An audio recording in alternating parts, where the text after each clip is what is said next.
नमस्कार दोस्तों, आज एक बार फिर से मैं आपके सामने आपके YouTube चैनल फिजिक्स टूल में आपका हार्दिक अभिनंदन और स्वागत करता हूं और आशा करता हूं कि हमारी टीम द्वारा अपलोड किए गए वीडियो आपको लगातार पसंद आ रहे होंगे और आप उन्हें भली भांति देख भी रहे होंगे। इसी आशा और कामना के साथ एक बार फिर से मैं आपके सामने एक नया भाग लेकर के प्रस्तुत हूँ, एक नया वीडियो लेकर के आया हूँ। पार्ट नंबर 32 आज आपके सामने मैं लेकर के प्रस्तुत हूँ। इससे पहले अपने 31 भाग इस पार्ट के इस चैप्टर के पढ़ चुके हैं, जिनमें अपने अलग अलग चीज़ों का अध्ययन किया था और मैं आशा करता हूँ कि वो सारे आपको समझ में आए होंगे। इसी आशा और कामना के साथ ये जो भाग है इसका अपने अध्ययन करते हैं। तो आज बच्चों मैं आपको मानव वृक्क की संरचना दिखा रहा हूँ। जैसे आप डायग्राम में चित्र में देख पा रहे हो अपनी स्क्रीन पर, मानव वृक्क की संरचना भी एक बहुत इंपॉर्टेंट पार्ट है। ये पीछे वाले भाग में नहीं, मैंने सोचा कि एक साथ ही दो चित्र आपको क्लियर करवा दूंगा। तो ये मानव वृक्क की संरचना चित्र 2.10 जैसा आप देख पा रहे हो, मानव वृक्क की संरचना यहाँ नीचे लिखा है, इसका अपने अध्ययन कर रहे हैं। इसमें देखो ये इस प्रकार की एक संरचना है, गहरे भूरे रंग का जो मैंने बताया था वो ये पार्ट है, ठीक है। और इसमें ये किस प्रकार से मतलब रिएक्ट करता है, कैसे व्यवहार करता है, इसको अपने देखेंगे पढ़ेंगे इसमें, ठीक है। तो इसमें क्या है बच्चों कि यह अपशिष्ट पदार्थों का अपने किस प्रकार से उत्सर्जन करता है, इसका अपने अध्ययन कर रहे थे कि किस प्रकार से अपशिष्ट पदार्थों को त्याग करता है, त्यागा जाता है। उसमें अपने जो मैंने बताया था कि हाइलम होता है, वृक्क की खांच होती है दाएं और बाएं भाग में, उन चीज़ों का अपने अध्ययन करेंगे। और सेम की आकृति का गहरे भूरे रंग का उदर गुहा में पीठ की और अमाशय के नीचे कशेरुक दंड के दाएं बाएं भाग में ये स्थित होता है। तो ये सेम की आकृति गहरे भूरे रंग का जो मैंने बताया था वो है ये, ठीक है। तो इसमें देखो ये ऊपर ही ऊपर लिखा है, संरचना आप देख लेना, इसको तैयार कर लेना, ठीक है। ऊपर ही ऊपर लिखा है अपशिष्ट युक्त गंदा रक्त, यहाँ लिखा है अपशिष्ट युक्त गंदा रक्त इसमें पाया जाता है, गंदा खून इसमें होता है। ये बच्चों हाइलम है, ये हाइलम है, ये नाम क्या है हाइलम। नाम थोड़े क्लियर नहीं है, मैं बता देता हूँ। अपशिष्ट युक्त गंदा रक्त लिखा है, यहाँ हाइलम लिखा है, ये क्या है हाइलम है, ठीक है। और इसके बाद में इसमें देखो ये शुद्ध रक्त है, यहाँ से शुद्ध रक्त इसमें से आता है। और ये मूत्रवाहिनी है बच्चों, ये क्या है मूत्रवाहिनी, ये क्या चीज़ है मूत्रवाहिनी। ये वृक्क है, ये नाम क्या है वृक्क, ये वृक्क की संरचना है। ये वलकुट है बच्चों, ये क्या है वलकुट, यहाँ वलकुट लिखा है, ठीक है। और ये वृक्क आवरण है, ये वृक्क का बाहर का आवरण है। ये मध्यांश पिरामिड है, ये मध्य का जो मध्यांश पिरामिड कहलाता है वो है। ये अलग वाली आगे वाली संरचना में ये नेफ्रॉन है, ये नेफ्रॉन है, ये रक्त दिखाया है और यहाँ से ये मूत्र बाहर निकलता है। ये संरचना जो आप आगे देख रहे हो, ये संरचना बच्चों यहाँ पाई जाती है। देखो यहाँ पर ये संरचना यहाँ इस जगह पाई जाती है। इन्होंने यहाँ अलग क्लियर करके दिखाया है, अंदर देख नहीं पाते हैं अपने, तो अलग बाहर की तरफ दिखाया। ये नेफ्रॉन है, ठीक है, यहाँ पाया जाता है इस भाग में ये, ठीक है ना। यहाँ जो मैं यहाँ पेन घुमा रहा हूँ यहाँ पाया जाता है। ये रक्त है, यहाँ से रक्त आता है इसमें। ये मूत्र है, यहाँ से ये मूत्र इसमें से बाहर निकलता है, ठीक है। और ये इस प्रकार से ये इसकी मानव वृक्क की संरचना है बच्चों। मानव वृक्क की क्या है संरचना है, जो बहुत ही महत्वपूर्ण और इम्पोर्टेंट भाग है। इस चीज़ को भी आप अच्छे ढंग से क्लियर करोगे। मानव वृक्क की संरचना बहुत ही महत्वपूर्ण और इम्पोर्टेंट पार्ट है ये भी, ठीक है। तो ये होगी मानव वृक्क की संरचना। बात आगे होगी समझ में। इस डायग्राम को भी आप बच्चों अच्छे ढंग से क्लियर कर लेना, तैयार कर लेना, याद कर लेना, रफ कॉपी में बना बना के। बहुत ही महत्वपूर्ण भाग है ये भी, ठीक है। तो अब अगला भाग देखते हैं। आगे बात समझ में, ये है मानव वृक्क की संरचना। आप अगला पार्ट देखो। और ये जो आप देख रहे हो दूसरा भाग, ये मानव वृक्काणु की संरचना है। 2.11 मानव वृक्काणु की संरचना, जिसका आपने अभी अध्ययन कर रहे हैं। मानव वृक्काणु की ये संरचना है, ठीक है, जो अपने अध्ययन कर रहे हैं। इसमें देखो बच्चों ऊपर ही ऊपर आप देख पा रहे होंगे, ऊपर ही ऊपर देखो। इसमें क्या है कि जो ऊपर ही ऊपर दिखाई दे रहा है आपको, जो मैंने आपको अध्ययन करवाया पढ़ाया वो चीज़ है इसमें। ये ग्लोमेरुलस है, ये ग्लोमेरुलस है, आपको यहाँ नाम दिखाई दे रहा होगा ग्लोमेरुलस है। ये बोमेन संपुट है, ये क्या है बोमेन संपुट, ग्लोमेरुलस बोमेन संपुट। और ये जो पहला भाग जो यहाँ से नलिका आगे आती है, ये समीपस्थ नलिका, आपको याद होगा पीछे वाले पार्ट में मैंने आपको बताया था, ये समीपस्थ नलिका है। और ये दूरस्थ नलिका है, ये दूरस्थ नलिका यहाँ से देखो आगे आता है। ये अवरोही भुजा है, यहाँ अवरोही भुजा है और ये आरोही भुजा है। ये अवरोही भुजा है, ये आरोही भुजा है। ये जो गोल घूम रहा है यहाँ पर, ये बच्चों हेनले पास या हेनले लूप कहलाता है। हेनले पास या हेनले लूप कहलाता है, हेनले पास या हेनले लूप। देखो ये अवरोही भुजा, ऊपर ही ऊपर ग्लोमेरुलस। अच्छे ढंग से तैयार कर लेना बच्चों, इस चित्र को अच्छे ढंग से तैयार कर लेना। ये ग्लोमेरुलस, ये बोमेन संपुट, ग्लोमेरुलस बोमेन संपुट, समीपस्थ नलिका, यहाँ से नीचे आ गए अवरोही भुजा। ये हेनले पास, पास या लूप एक ही चीज़, यहाँ तीर का निशान दिखाया है, गोल गोल घूम रहा है, हेनले पास है।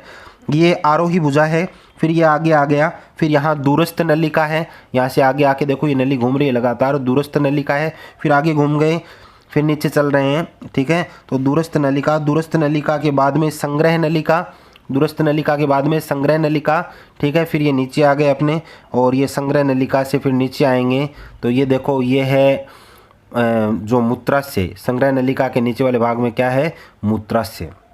ये मूत्राशय यहाँ पर अपने को प्राप्त हो जाता है, मूत्राशय को लिखा है यहाँ, ठीक है। नीचे आगे तीर के निशान में। तो ये बच्चों मानव वृक्काणु की संरचना है। ये भी एक बहुत ही महत्वपूर्ण और इम्पोर्टेंट डायग्राम है, मानव वृक्काणु की संरचना। दो पार्ट पढ़े हैं।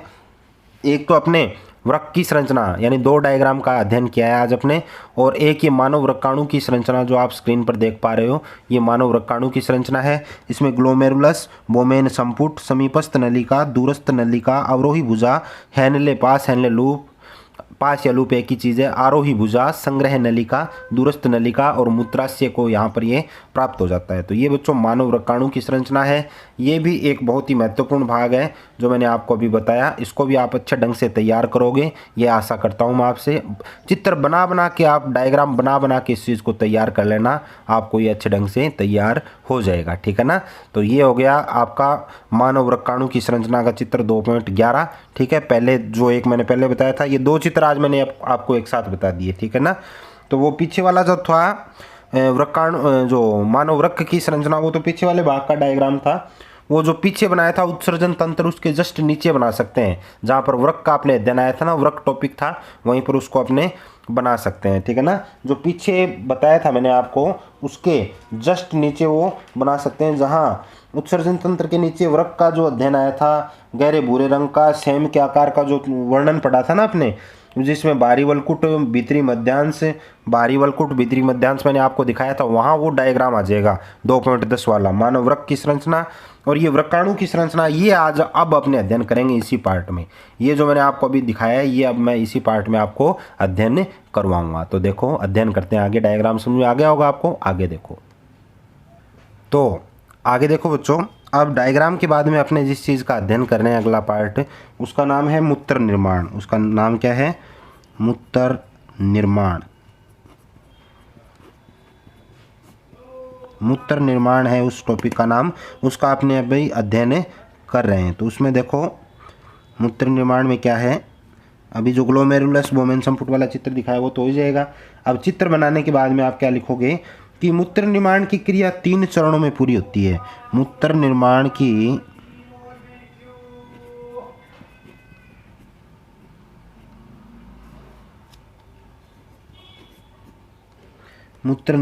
क्रिया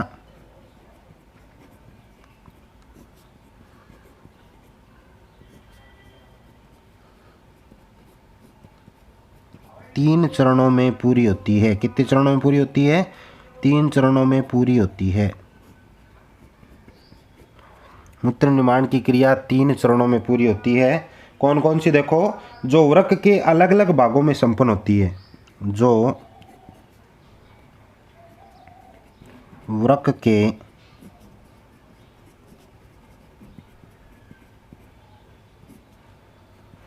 अलग अलग भागों में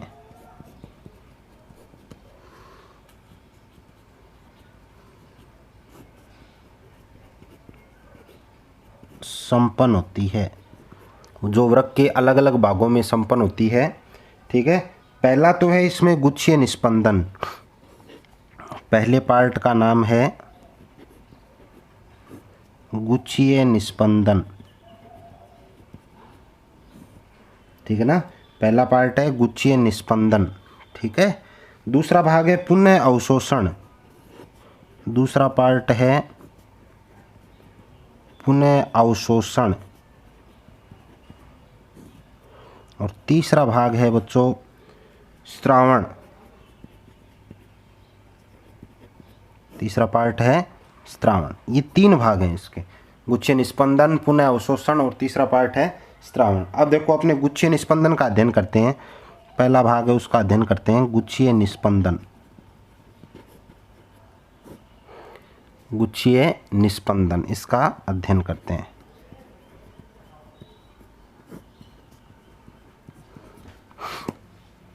तो तो देखो इसमें क्या है, गुच्छे निस्पंदन में देखते हैं 3 चरणों में ये प्रक्रिया संपन्न होती है। डायग्राम मैंने आपको बता दिया। तो गुच्छे निस्पंदन देखो, गुच्छे निस्पंदन में वृक्क में लगातार रक्त प्रवाहित होता रहता है। वृक्क में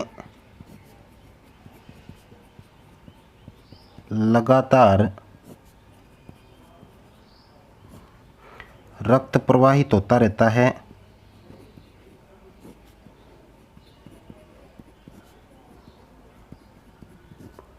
प्रवाहित होता रहता है जो वृक्कीय धमनी से होता हुआ, जो कि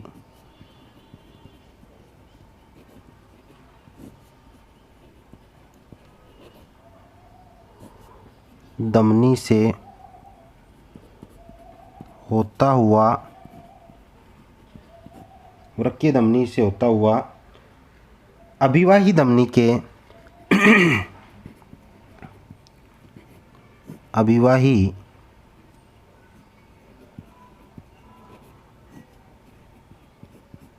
धमनी के माध्यम से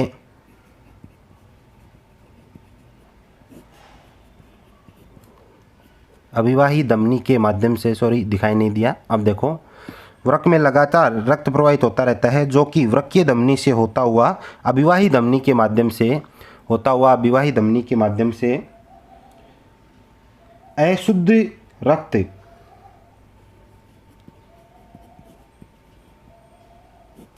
अशुद्ध रक्त ग्लोमेरुलस में पहुंचता है। ग्लोमेरुलस, अशुद्ध रक्त ग्लोमेरुलस कहाँ पहुंचता है? ये इंपॉर्टेंट चीज़ है, पहले आया था। अशुद्ध रक्त ग्लोमेरुलस में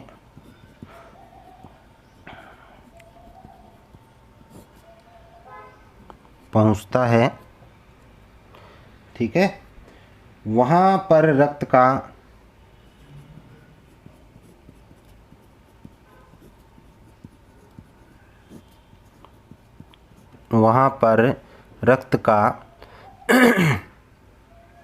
छनाव होता है,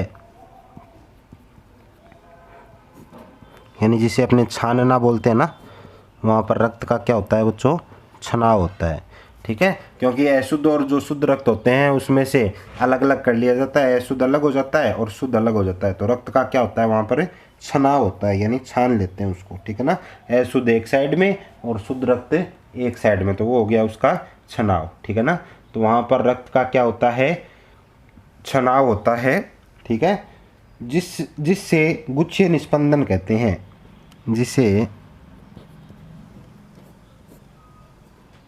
जिसे ही क्या कहते हैं?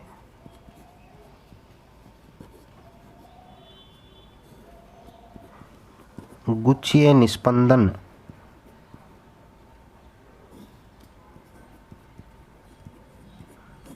कहते हैं। उसे अपने क्या कहते हैं? गुच्छीय निस्पंदन कहते हैं। अब देखो, नोट में एक पॉइंट लिख देता हूं मैं यहाँ।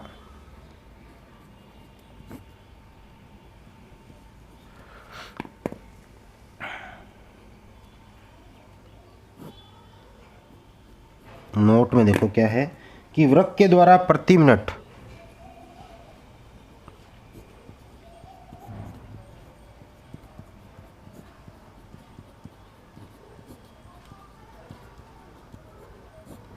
प्रति मिनट 1000 से 1200 ml प्रति मिनट, 1000 से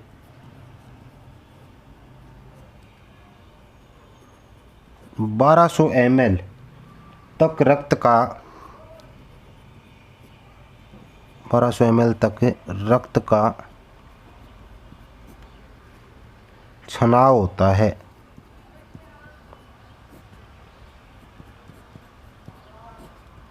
रक्त का क्या होता है? छनाव होता है। यानी वृक्क के द्वारा प्रति मिनट 1000 से 1200 ml, यानी 1000 से 1200 ml तक रक्त का बच्चों क्या होता है? छनाव होता है। 1000 से 1200 ml तक रक्त का क्या होता है? छनाव होता है, ठीक है। तो अपने आज जिस पार्ट का अध्ययन किया है उसमें 2 डायग्राम देखे, फिर मूत्र निर्माण देखा। मूत्र निर्माण में देखो, मूत्र निर्माण की क्रिया 3 चरणों में पूरी होती है। कितने चरणों में पूरी होती है? 3 चरणों में पूरी होती है, जो वृक्क के अलग अलग भागों में संपन्न होती है। पहला पार्ट है गुच्छीय निस्पंदन, नाम भी याद रखना है इसके, गुच्छीय निस्पंदन। दूसरा है पुनः अवशोषण, दूसरा क्या है? पुनः अवशोषण, ठीक है, दूसरा है पुनः अवशोषण। तीसरा है स्रावण, तीसरा है स्रावण। अब देखो गुच्छीय निस्पंदन क्या है कि वृक्क में लगातार रक्त प्रवाहित होता रहता है, जो कि वृक्कीय धमनी से होता हुआ अभिवाही धमनी के माध्यम से। यानी वृक्क में तो ये तो अपने जानते ही हैं कि वृक्क में लगातार हर दिन डेली वृक्क में लगातार रक्त प्रवाहित होता रहता है, और वो रक्त क्या है? वृक्कीय धमनी से होता हुआ अभिवाही धमनी के माध्यम से अशुद्ध रक्त ग्लोमेरुलस में पहुंचाता है। अशुद्ध रक्त कहाँ पहुंचाता है? ग्लोमेरुलस में पहुंचाता है। वहाँ पर रक्त का छनाव होता है, और वहाँ पर रक्त का क्या होता है? छनाव होता है। यानी शुद्ध रक्त एक साइड में रह जाता है और अशुद्ध रक्त एक तरफ रह जाता है। यानी रक्त को छान लिया जाता है, वहाँ पर अपने आप ऑटोमेटिक रक्त का क्या हो जाता है? छनाव हो जाता है, और उसे ही बच्चों अपने गुच्छीय निस्पंदन कहते हैं। और वो जहाँ रक्त का छनाव होता है ना, उसी प्रक्रिया को अपने गुच्छीय निस्पंदन कहते हैं। रक्त का छनाव वाली प्रक्रिया को क्या कहते हैं? गुच्छीय निस्पंदन। यहाँ मैं इसको अंडरलाइन कर रहा हूँ, देखो ध्यान देना, ये इंपॉर्टेंट चीज़ है। क्वेश्चन बन सकता है कि गुच्छीय निस्पंदन क्या है, 1 नंबर के लिए क्वेश्चन बन सकता है गुच्छीय निस्पंदन क्या है। तो ये जो रक्त का छनाव होता है, अशुद्ध रक्त ग्लोमेरुलस में पहुंच जाता है, और उसमें पहुंचने के बाद में जो रक्त का छनाव होता है, उस प्रक्रिया को बच्चों गुच्छीय निस्पंदन कहते हैं। ठीक है ना, तैयार कर लेना इसको अच्छे ढंग से। फिर नोट में देखो क्या लिखा है कि वृक्क के द्वारा प्रति मिनट 1000 से 1200 ml, वृक्क के द्वारा प्रति मिनट 1000 से 1200 ml तक रक्त का छनाव होता है। अब आपसे कोई पूछ ले कि 1 मिनट में लगभग वृक्क कितना रक्त छानता है या छनाव करता है, तो 1000 से 1200 ml तक रक्त का छनाव प्रति मिनट वृक्क करता है। बात आ गई समझ में? ठीक है, तो आगे की चीज़ अगले पार्ट में पढ़ेंगे बच्चों। ठीक है, तो आज के लिए इतना ही। आपसे गुजारिश करूंगा वीडियो स्किप मत कीजिए, वीडियो पूरा देखिए बच्चों। 2 डायग्राम मैंने बताया, दोनों को अच्छे ढंग से तैयार कर लेना। ये इंपॉर्टेंट पार्ट हो गया आज का, 2 डायग्राम है इसमें। ठीक है, और दोनों को चित्र बना के रफ कॉपी में अच्छे ढंग से आप तैयार कर लेना। और मैं आशा करता हूँ कि ये वीडियो आपको पसंद आएगा, समझ में भी आया होगा। वीडियो पसंद आता है तो बच्चों उसे लाइक करना मत भूलें, वीडियो को लाइक ज़रूर करें। ठीक है, वीडियो पसंद आता है तो उसे लाइक ज़रूर करें, और ज़्यादा से ज़्यादा आप अपने YouTube चैनल को, आपके YouTube चैनल को शेयर कीजिए, और ज़्यादा से ज़्यादा आप अपने दोस्तों से, मित्रों से, रिश्तेदारों से इसको सब्सक्राइब करवाइए, ताकि आपका YouTube चैनल ज़्यादा से ज़्यादा प्रोग्रेस कर सके, ज़्यादा से ज़्यादा बढ़ सके, और हमारा काम करने का उत्साह उससे लगातार बना रहे। और तब तक के लिए धन्यवाद। आगे वाला वीडियो में लेकर के प्रस्तुत रहूँगा, और घर पे रहिए, सुरक्षित रहिए, और जय हिंद, जय भारत।